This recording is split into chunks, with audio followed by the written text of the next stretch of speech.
আসসালামু আলাইকুম রহমতুল্লাহি ওয়া বারাকাতুহু। আউযু বিল্লাহি মিনাশ শাইতানির রাজিম। বিসমিল্লাহির রহমানির রহিম। কোনো ধরনের ভূমিকা ছাড়াই সরাসরি বক্তব্য যাচ্ছি। আজকে যখন আমরা এই জায়গায় এসে দাঁড়িয়েছি,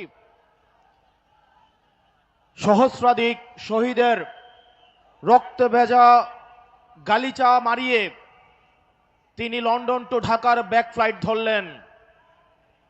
সহস্রাধিক শহীদের রক্ত দিয়ে বেগম খালেদা জিয়াকে জেল থেকে বের করে নিয়ে আসা হলো। আজকে আমরা দেখতে পাচ্ছি এই শহীদের মাকে নিয়ে সম্ভ্রমহানি করা হচ্ছে। জনাব তারেক জিয়া, আপনি আপনার কর্মীদেরকে সামলান। এই লাগামহীন কর্মীদের কারণে আপনার অধপতন আসন্ন। আপনারা যদি শহীদের মাকে সম্মান দিতে না জানেন, এই জুলাই পরবর্তী বাংলাদেশের জনগণ আপনাদেরকে সম্মান দিবে না। প্রিয় লাকসামবাসী, খুব কম কথায় কয়েকটা কাজ আপনাদেরকে দিয়ে যাব। এখানে প্রশাসনের ভাইয়েরা উপস্থিত আছেন, পুলিশের ভাইয়েরা আপনারা উপস্থিত আছেন। আপনাদের দায়বদ্ধতা জনগণের কাছে, আপনাদের দায়বদ্ধতা গুলশানের কাছে নয়, আপনাদের দায়বদ্ধতা ধানমন্ডির কাছে নয়। অত্যন্ত পরিতাপের বিষয়, আজকে পুলিশ সদস্যরা এখানে যারা আছেন, আইন শৃঙ্খলা বাহিনী আপনারা যেখানে আছেন, অতীতে আপনাদেরকে ব্যবহার করে আপনাদের ঊর্ধ্বতন কর্মকর্তারা তাদের পদ পদবি বাগিয়ে নিয়েছিল, আপনাদেরকে ব্যবহার করেছে। আল্লাহর দোহাই লাগে, উপরে আল্লাহ নিচে জমিন, নিজেকে আর ব্যবহারিত দিয়েন না। আপনারা ন্যায়ের পক্ষে থাকেন, ইনসাফের পক্ষে থাকেন। কোন রাজনৈতিক দল নয়, বাংলাদেশের জনগণ আপনাদের পক্ষে থাকবে। 12 তারিখ নির্বাচনে প্রশাসনের ভাইয়েরা আপনাদের কাছে উদাত্ত আহ্বান জানাবো, আপনাদের কোন দলের গোলামি করার দরকার নাই। প্রশাসনের ভাইয়েরা, আপনারা জামাতে ইসলামেরও নন, আপনারা বিএনপিরও নন, আপনারা এনসিপির নন। আপনাদের জবাবদিহিতা বাংলাদেশের জনগণের কাছে। আজকে যদি আপনারা ভোট চুরি করে, লাইলাতুল ইলেকশন করে, রাতের ভোট দিনের ভোট রাতে করে, জনগণের ভোট চুরি করে আপনারা নির্দিষ্ট কোন দলকে ক্ষমতায় নিয়ে যান, আপনাদের সন্তানদের কাছে আপনারা দায়বদ্ধ থাকবেন।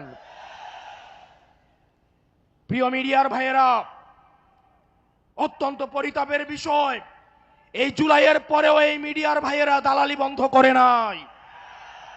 সময় টেলিভিশন, 71 টেলিভিশন, ডিবিসি আবার দালালি শুরু করে দিয়েছে।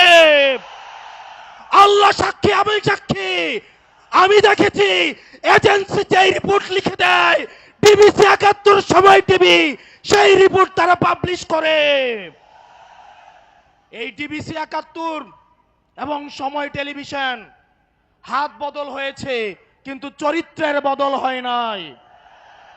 আপনাদেরকে আবারও জনগণের কাঠগড়ায় দাঁড় করাবো ইনশাআল্লাহ।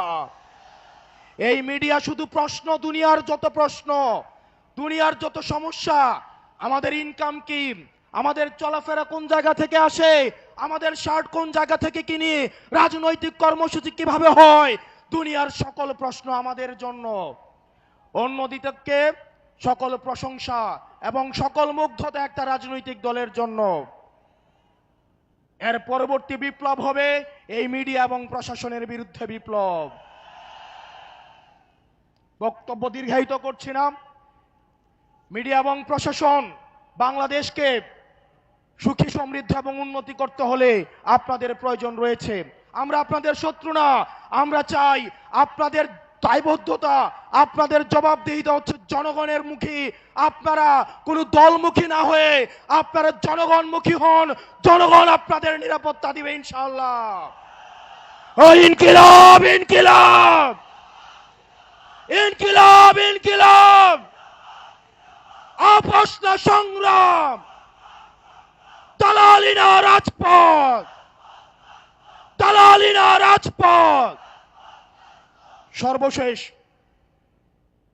যিনি স্বপ্ন দেখছেন একজন প্রধানমন্ত্রী হবেন, উনি যখন একজন তৃতীয় শ্রেণীর আলাপ আলোচনা মঞ্চে উঠে দাঁড়িয়ে করেন, সেগুলো আমাদেরকে তাড়িত করে। জনাব তারেক জিয়া, আপনি যেভাবে গুপ্ত গুপ্ত বলে আপনার নিজের নেতাকর্মীদেরকে হত্যাযোগ্য করে তুলছেন, গত 17 বছর কিভাবে ফ্রিল্যান্সিং এর মাধ্যমে দল পরিচালনা করেছেন সেটা একবার নিজেকে প্রশ্ন করে দেখেন। আসসালামু আলাইকুম ওয়া রাহমাতুল্লাহি ওয়া বারাকাতুহু।